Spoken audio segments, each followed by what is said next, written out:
Studios, I'm Jared, and this is the BFIBs Almanac, a Cardinals podcast for the best fans in baseball. And on this episode, we are breaking down the Paul Goldschmidt trade. Was it the steal of the century or a huge mistake? Let's dig in.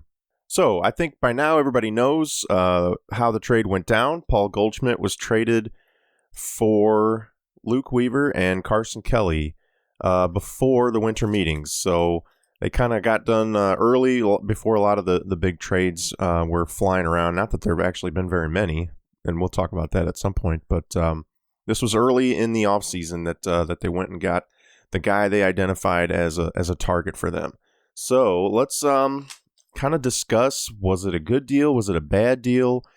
Just how good is Paul Goldschmidt? How is he going to help our lineup?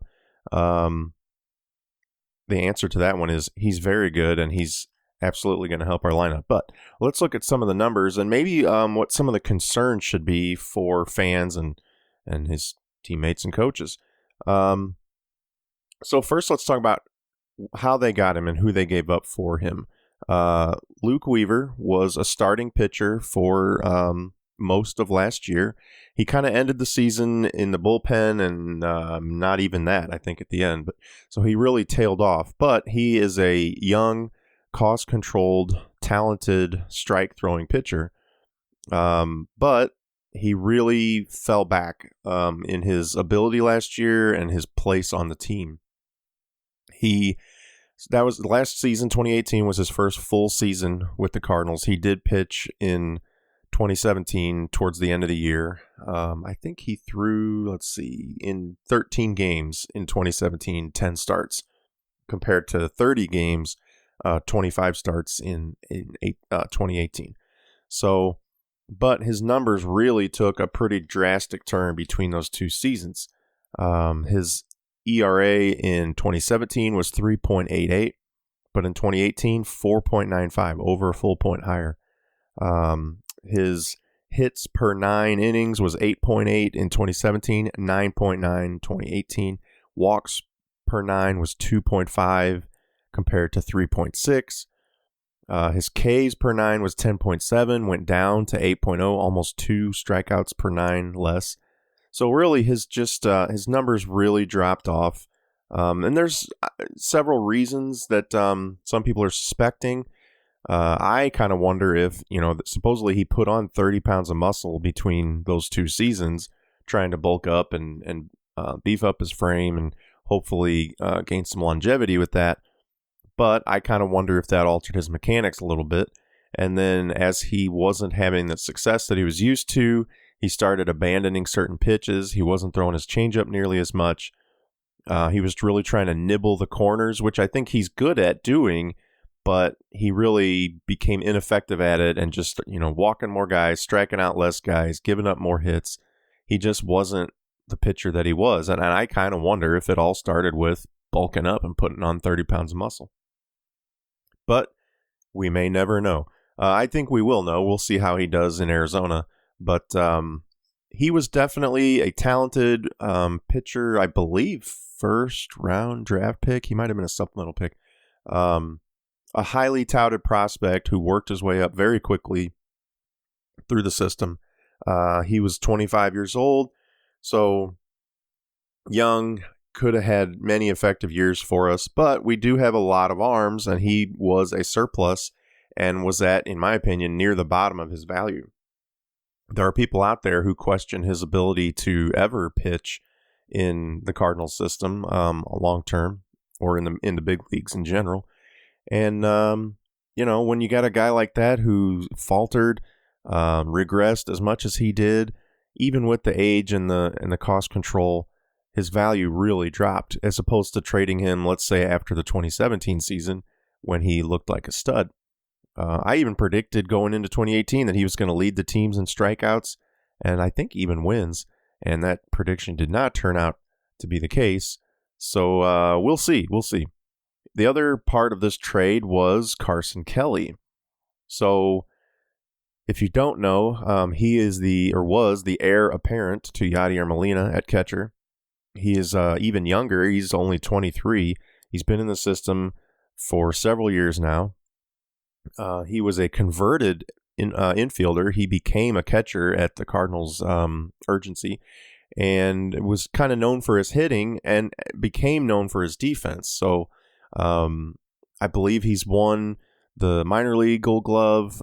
He is considered by the Cardinals staff to be a good catcher who, works the pitching staff, controls the pitching staff, calls a good game, as they say.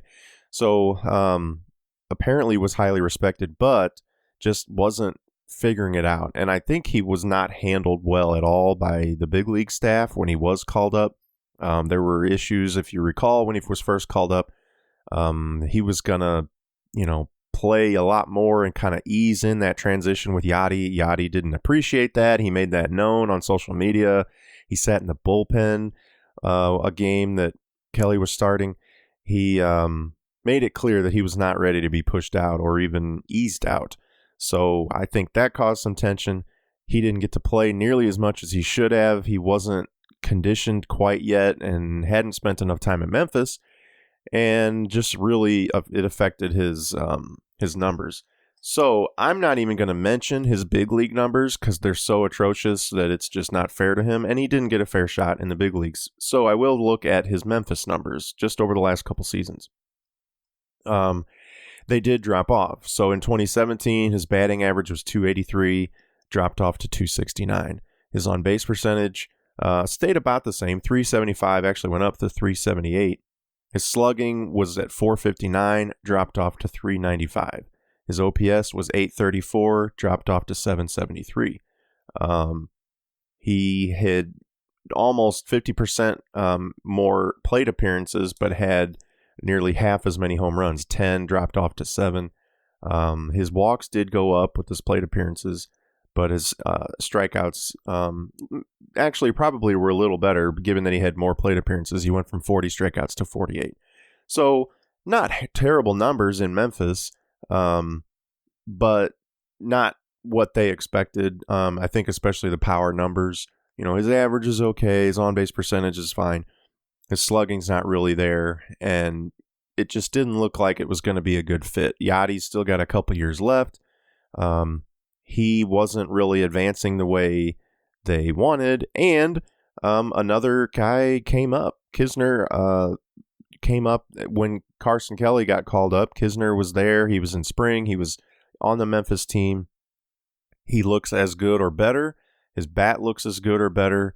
He's as promising or more so than Kelly is, so that made Kelly expendable. But that being said, that lowers his value. Other teams know what else we have in Kisner. The other teams saw what Kelly was doing at the big league level, and which was atrocious. I can't see how Kelly had a whole lot of trade value, unless somebody out there predicts, hey, this kid's only 23. And, we think if with regular playing time, he can turn into something special. He was the number one catching prospect in the minor leagues just a couple of years ago. And I believe he was the Cardinals' top prospect behind Alex Reyes. So at some point, he was very highly touted. But, a couple seasons of not doing anything in the big leagues can drop that value fast. And I think it should have, and probably did to a lot of teams. So somehow, give Mozeliak and Gersh credit. They flipped a couple of prospects at their lowest value for one of the best players in all of baseball.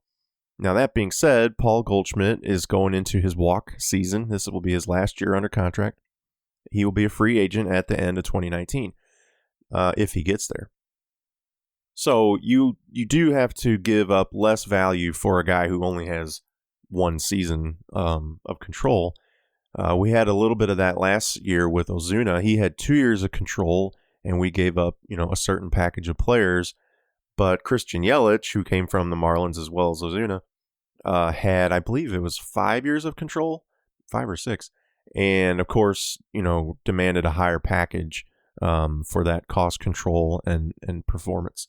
So the amount of length on the contract obviously matters, but as we're going to get into, Goldschmidt's numbers are special, and he is a special player who stands out among all-stars and among MVPs. So I'm surprised they were able to get him for as little as they did. I think they also gave up another AA prospect who I had never even heard of. I believe that guy is supposed to be okay, but I haven't heard anybody project him to be more than just a utility player at the infield or a major league level. So to really just have to give up Weaver and Kelly, and I don't even think Weaver was going to make the big league team out of spring training in 2019. So, you're giving up two Memphis players who didn't really have a spot on the big league club. That is an absolute steal, in my opinion, for Paul Goldschmidt. Now, we will get into why it could potentially be a terrible deal. Well, I'll just touch on it briefly. The reason it could be terrible is he could leave after 1 year in free agency, and Weaver being 25, Kelly being 23, both of those guys could pan out. They've both been very highly touted prospects. They could end up being all-star caliber players who could, be the core part of the core of a playoff caliber team for, the next decade. And if that happens, based on what we've seen at the big league level, I think that would be surprising. But based on their ability level, based on the projections that they have had and where they were drafted and how they were handled and brought up, that wouldn't be shocking if those two guys are a huge part of a playoff caliber core. So that would be, in hindsight, a huge mistake if you gave up those two guys for 1 year of Paul Goldschmidt, depending on what we get out of that 1 year. But so that's kind of the main reason why it could be a mistake. Do I think it's going to be? No, I don't. I think they're not going to pan out. I do think Goldschmidt is going to have a terrific year, and depending on the contract moving forward, he could be a great player for us for a few years. So let's look at some of that. We'll get into his current numbers, or his current last season, 2018. But I also want to go back a few years and look at what has he done through his career, and has he been tailing off as he approaches his 30s? He's 31 now, or he's 31 now. He's going to be going into his age 31 season. And I want to compare that to some other players who have had great seasons and look at their I'm kind of looking at the age 31 through 35, kind of that 5-year run. I wouldn't expect the Cardinals to sign him more than 5 years if they were to even offer that. And we'll talk about whether that would be a good deal or not. Maybe they could go 6, but I definitely wouldn't go 7 or 8. Definitely not, 10 years. That's not going to happen. But so I want to look at those age 31 through 35 seasons and compare him to a few other players that I just sort of handpicked.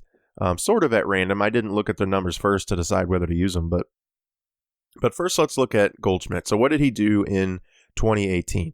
Well, he batted .290. Now, a lot of people don't care about batting average, but .290 is still awfully good. His on-base percentage was .389, which is really good. His slugging percentage was .533, which is great, and his OPS was .922.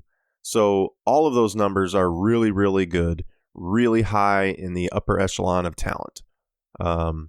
We've discussed with guys like Carpenter and other players on our team who their on-base percentage is in that .370 range, which is still really good. I think a couple of years ago, Carpenter and Fowler were like 1 and 2 in all of baseball with an on-base percentage around .370. And Goldschmidt being... well, I guess that can't be true because of what I'm about to say, but maybe it was among leadoff hitters. I think that's what it was. Goldschmidt being at almost .390 is quite a bit higher than their .370s. So, but as we're about to see, that's the lowest on base percentage of his career. So, in a sense, that's good, but in a sense, it's maybe troubling. We'll look at. Let's see. He had 33 home runs. He had 690 plate appearances, which is, that's means he's played a full season. His WAR was 5.4, which is really good. Some guys are better. There's been, Trout and those guys have higher WARs sometimes. But 5.4 is really, really good.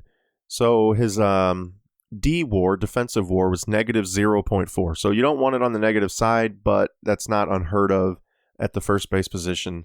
And he's still a gold glove caliber defender. So all of those numbers are really, really good. Let's compare that. Before we go back and look at his previous years, let's compare that to what we were getting already. What I want to look at is the third base position, because Matt Carpenter mostly played first, but he's going to move to third, and he's still going to be in the lineup. So you're not losing Matt Carpenter by having Goldschmidt at first. So what are you losing? The chances are you're probably going to be losing Jerko's bat, who did play most of the season at third base. Carpenter and Jerko split time at third. Jerko played the most innings at third, the most games at third. But, now it's pretty much going to be Carpenter every day at third base. So let's just look at what did Jerko do for us and how does that compare?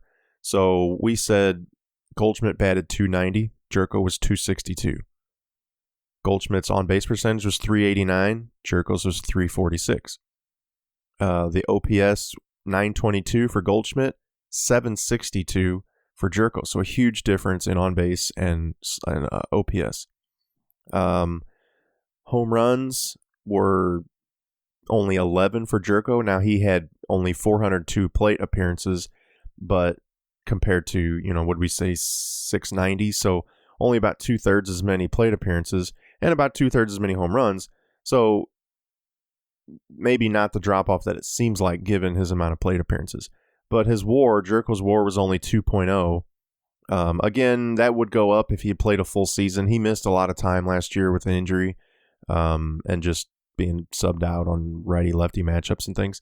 So his WAR could be a little higher, but it wouldn't be 5.4 that Goldschmidt's is. So, and Jerko's kind of known as a power hitter. You got him in there for the damage he can cause with home runs, but he really hasn't shown the ability to do that consistently. I believe the one season with St. Louis, he had 30 home runs. That was his high. But he hasn't done that since, and nobody really expects him, I don't think, to do that. And I don't think he's really going to get the playing time between injuries and matchups. I don't think he's an everyday player. So we're gaining a ton as far as batting average, on-base percentage, and slugging that we're going to have just by having Goldschmidt in the lineup and Carp sliding over to third. So that right there is a win for the one season. We'll see how that plays out, but I want to go back and look at what can we expect from Goldschmidt this season. Is he in a decline? If it is, how steep is the decline?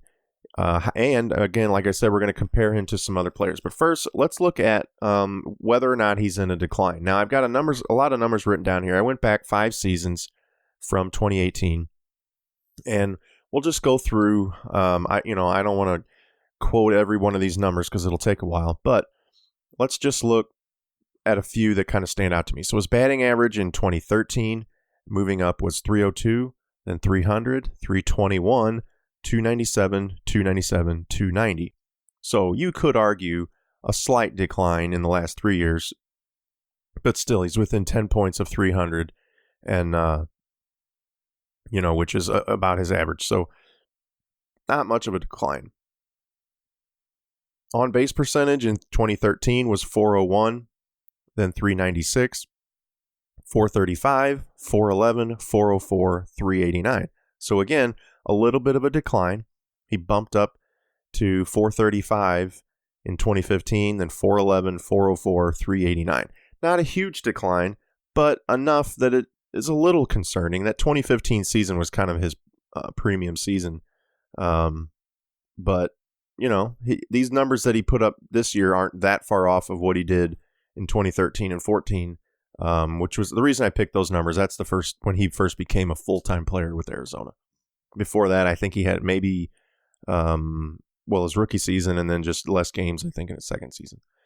So, OPS, let's look at on-base plus slugging. So, 952, 938, 1005, 899, 966, 922. So he did drop off in 16, but then, bounced right back up, 966, 922. So he's right there in OPS, even this season. But again, if you wanted to point it out, you could say it's a little bit of a drop off. His hits per plate appearance have not really dropped off at all. His walks per plate appearance have dropped off a little from that 15 and 16 years, but they're the same as 13 and 14 when he started playing every day. His home run totals, again, these are for full seasons, 36 in 2013. 2014 was not a full season. He only had 19 home runs, then 33, then 24, then 36, then 33. So he's really been right around that 33 home run total every year, which he was this year. Like I said, his plate appearances were at 690. He was, as a full-time player, 710. The one injury year, 479. 695, 705, 665, 690. So he's right there, nearly 700 plate appearances every year. And his WAR, 7.1 in 2013, 4.6 the injury year, 8.7, 4.7, 5.8, 5.4. So he's not been as high as the 1 year in 2015 where he had 8.7 WAR, but he's right up there with all of his other seasons. But you could argue a little bit of a drop-off. 7.1 in his first full season, 8.7 in that huge monster 2015, dropping off to 4.7, 5.8, 5.4. A little bit of a drop-off. Still, 5.4 WAR is phenomenal. So, you could argue that he's in a decline, but not a big one. And, but the question is, how is he going to go moving forward into his 30s, 31, 32, 33? So, what have other players done at his position or maybe at his ability level, the kind of caliber player? So, I thought of just 3 guys that came to mind as MVP type players. Hall of Fame numbers, who played obviously into their 30s. I'm looking at age 31 through 35. So I came up with 3 guys. Again, I didn't pick and choose based on their numbers. I just thought of who might be a good fit. I thought of Albert, Derek Jeter, and Miguel Cabrera. All those guys played or are playing at those age 31 through 35 seasons, so we can definitely look at those numbers. They played similar positions in the sense of Albert and Cabrera, and then just kind of similar, I'm going to say, I don't know, MVP caliber player as a Jeter and Albert and Cabrera, all 3 are, but for different reasons, right? Jeter's not doing it necessarily with power numbers, but he's a clutch type of player, a leader, a guy who's performing under pressure situations. And how does a guy like that do as he ages out? So let's take a look here first at, we'll go with Albert. Everybody knows and loves Albert, but everybody kind of knows what he has done as he has aged, and it has not been good. His age 31 season was 2011, which, as we all know, was the World Series championship season, and his last one with the Cardinals. In 2011, he batted .299 with an on-base percentage of .366, slugging of .541, and OPS of .906. Great numbers by all accounts, but even that was already a decline from what we were used to seeing for a decade with Albert. So it was on the way down. His batting average the next season was .285, then .258, then .272, then .244. So he went from .299 at age 31 to .244 at age 35. His on base, let's just go OPS. His OPS in age 31 was .906. Really good. Dropped off to .859, .767, .790, .787. So he's dropped off, 120 points over 5 seasons. That's a big drop off in OPS. So his power numbers are way down. His average is down. His on-base percentage is down. I mean, everything's just dropped off for Albert as he's approached those age 35 seasons. Now, you could argue that Albert was always kind of more injury prone. He was carrying more weight. He had the plantar fasciitis in his feet, elbow ligament issues. I mean, he was always kind of on the verge of getting hurt. And he got hurt quite a bit, actually, but he would always come back, miraculously very quick. Never missed a ton of time as with the Cardinals, but he has missed some time with the Angels, and kind of is the poster child for why you don't want to give a monster contract to a guy in his 30s. But maybe he's the exception. I don't know. Let's take another look at another comparable player in Miguel Cabrera. So his age 31 season, he batted .313, then .338, then .316, then .249, and .299. So not much of a drop-off those first couple years, 31, 32, 33. He's still well over 300 in batting average, but then a big drop-off, 249, and then he does bring it back up to 299. So his on-base percentage in age 31 was .371, then jumps up to .440, .393, .329, .395. So I think he had an injury last year, or the previous 2017, at his age 34 season that kind of dropped his numbers even more. So he did kind of bring it back up to his on-base was .395 this year, which was great. But it was a drop-off from the .440 at age 32. His OPS, .895 at age 31, .974, .956, .728, .843. So again, he had those over 900 seasons, right around 900 at age 31, 32, 33, but then dropped off a lot at 34 and 35. Not huge, but kind of. Well, I mean, it is huge. That's 728 OPS and 843. Those are just kind of mediocre numbers. His home run totals at age 31 was 25, then 18, then 38, then 16, and then 3. His power numbers have really dropped. His plate appearances have dropped. And this past season, he had 3 home runs, but he only had 157 plate appearances. So that's not a fair assessment of his home runs. But the fact that he's missed that time, he had 685 plate appearances, then 511, then 679, then 529, then 157. So as he's gotten older, his injuries have caught up to him. He's not playing as much. And his WAR has dropped off completely. From 5.1, 5.2, 4.7, negative 0.8, and 0.6.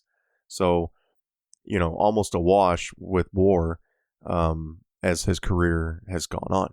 So that's alarming, right? You get those 2 or 3 great seasons and then a big drop-off. Now let's look at Jeter. So he, again, plays a different position, a different build and body type, but comparable numbers to begin with. So 309 at age 31, that was his batting average, up to 343, 322, 300, 334. So his batting average really didn't drop off at all. His on-base percentage at age 31 was 389, then 417, 388, 363, 406. So again, not really a drop-off. His on OPS, 839, 900, 840, 771, 871. So he did have, at age 34, a drop-off in his on-base plus slugging, but at age 35, he brought it right back up to 871, which was higher than it was at age 31 and 33. So he really stayed pretty consistent.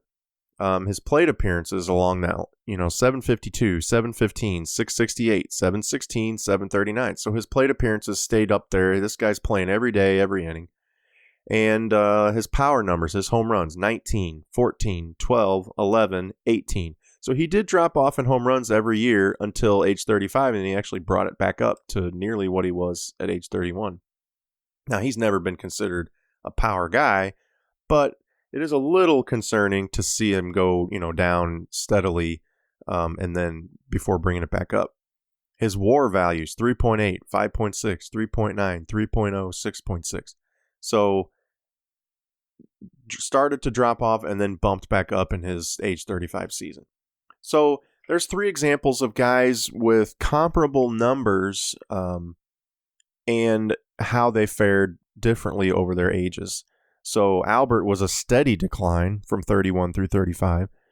Cabrera actually got better through age 33 and then had a pretty significant drop-off, but really kind of bounced back at age 35 and had a pretty decent season.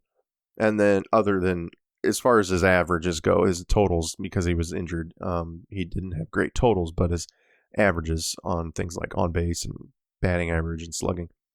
And then Jeter really just kind of stayed consistent. I mean, that was sort of his mantra, right? Mr. Consistency. But so how can you know what to expect from Goldschmidt? Well, you can't know, but we can kind of predict that he has not been injury prone the way Albert was throughout his career. So to me, that tells you he's not as likely to break down as fast as Albert did. Albert had just a hard time running around the bases, right, with his feet and occasionally calves and quads. So, if he's already not had those injuries and tightness and ligament and tendon issues that Albert had, I don't think it's fair to expect Goldschmidt to just start to sort of break down like that. But he is a big guy, a muscular guy, a power hitter. Those guys do carry more weight than guys like Jeter do. So it is more likely that they're going to wear down just carrying around a bigger frame.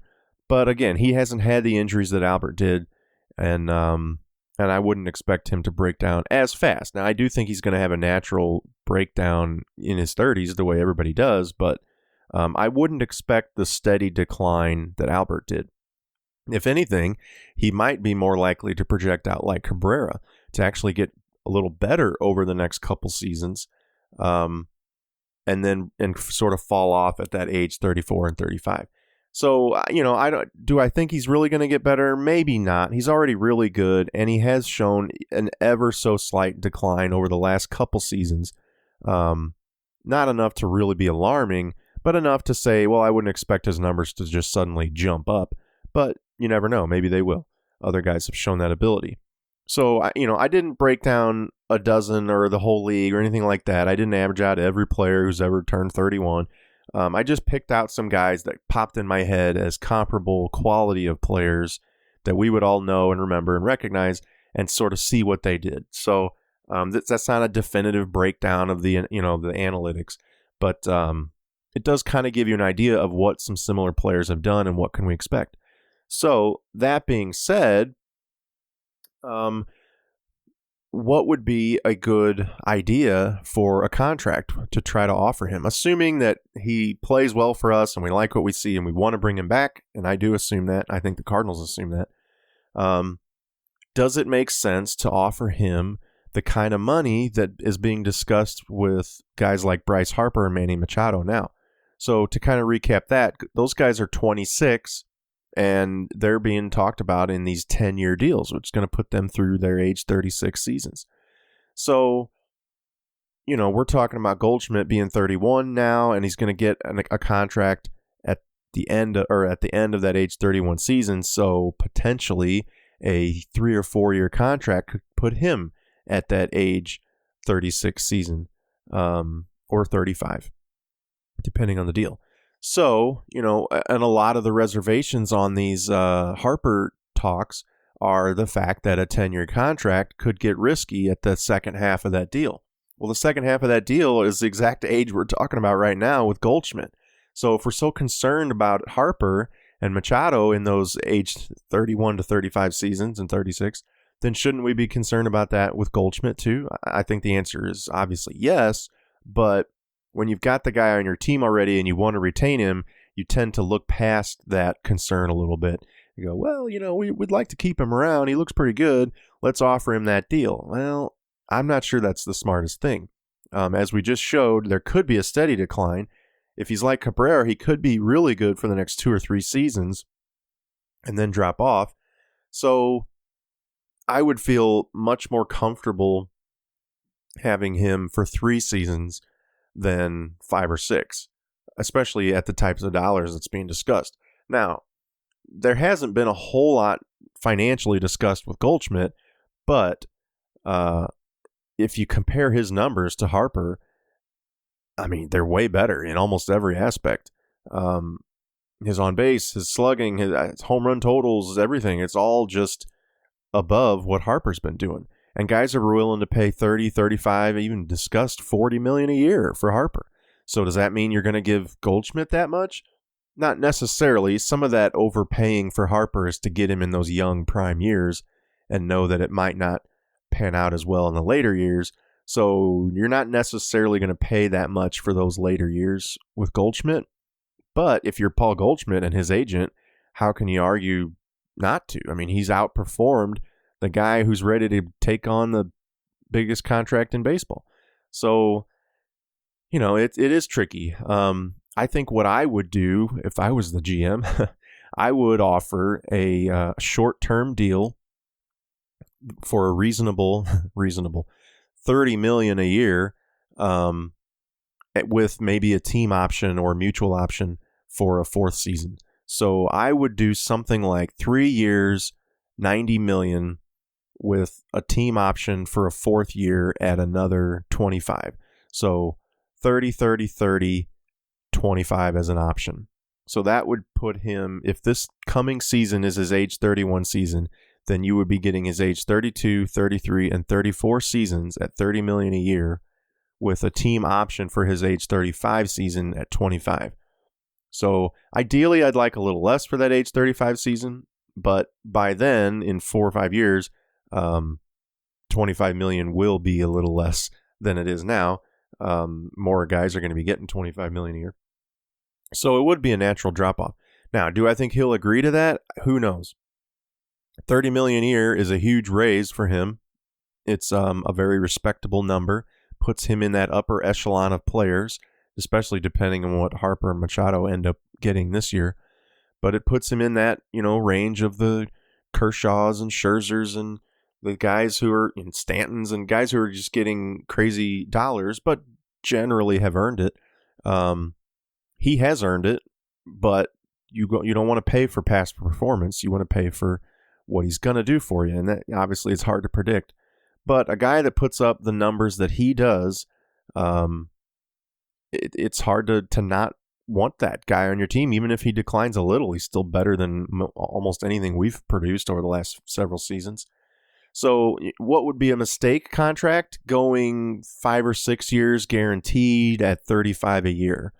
Now you're going to get the first 2 or 3 seasons in we'll still call it his prime, potentially his prime years, but almost an assured drop off for half of that contract, and at a dollar figure that's just could really affect your ability to go out and help your team. Now, if he's the one helping your team, then you don't need to do it, and that is money well spent.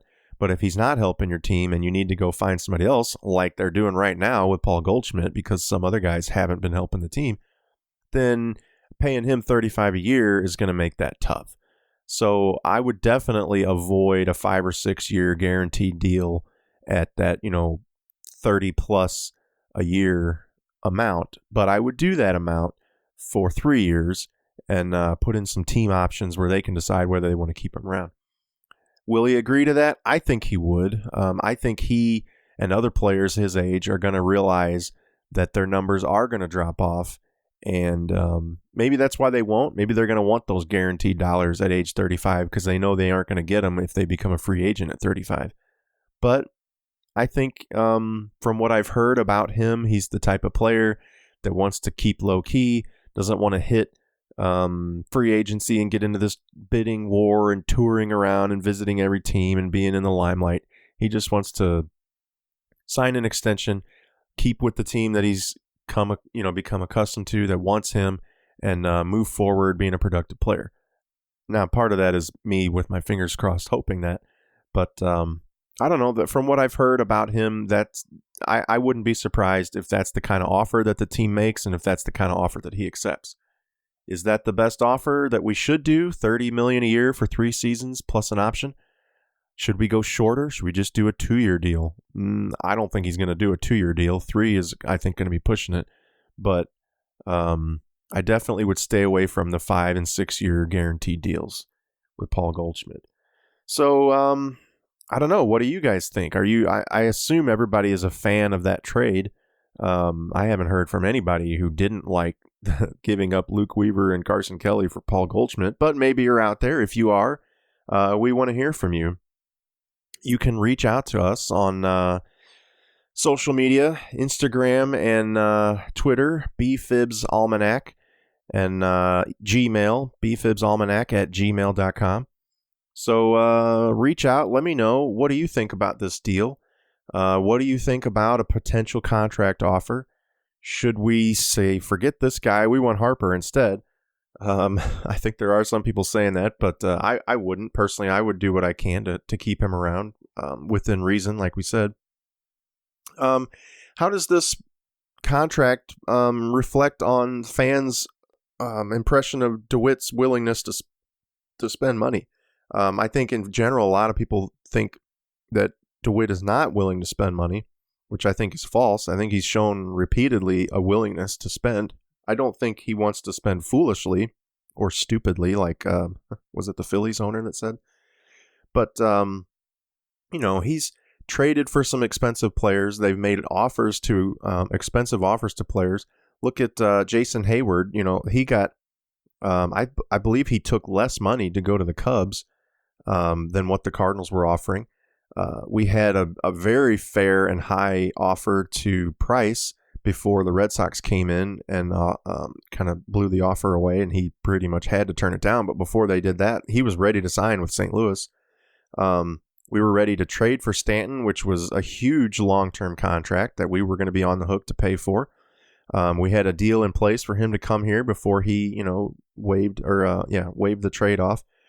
And then even I think with Goldschmidt, even though we traded for him and he's not getting a ton now, I think that whole trade was done under the impression that they would try to extend him, and they expect to be able to extend him, and they know that that's not going to be a cheap, $10-15 million year deal. So even that trade was under the impression of knowing they're going to be spending money. So even though all of these contracts haven't worked out, you could argue in a sense they have worked out. Like with Hayward, we didn't get him. That was the best thing that ever could have happened. But they were willing to do it. They identified a player that they thought would be good for them, and they were willing to spend that money. Even guys that we did get, Brett Cecil was fairly expensive and long-term for a lefty reliever. It hasn't worked out, but they were willing to do it. They identified a need. He was the guy that everybody said was the top lefty reliever at the time who was available, and they went and got him. Andrew Miller, same thing. I think he's going to pan out much more than Brett Cecil, but, they gave him a substantial salary. Even Ozuna, when they traded for him with 2 years of control, that whole time they were talking about the potential for signing him later as a free agent. Now that has to work out for them and for him. We'll see how this season goes. But again, that trade was done under the impression that they would try to extend him longer for bigger dollars.